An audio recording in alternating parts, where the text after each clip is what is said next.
ఎల్లమ్మ పిల్ల ఏ ఊరులుందే ఎల్లమ్మ పిల్ల తల్లిదండ్రులెవ్వరే ఎల్లమ్మ అంత చందాల బొమ్మనేనా ఎల్లమ్మ పరంజి ముద్దు గుమ్మనేనా ఎల్లమ్మ పిల్ల ఎక్కడుందక్క ఇక్కడికి చాలా దూరం మల్లయ్య రేపల్లె వాడల్లోనా మల్లయ్య చూడ చక్కని పిల్లుంది తమ్ముడ చక్కనైన రీతి గల్లది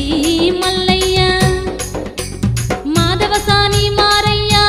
ముద్దు బిడ్డ గొల్లవారికే తమ్మరా ఓ తమ్ముడా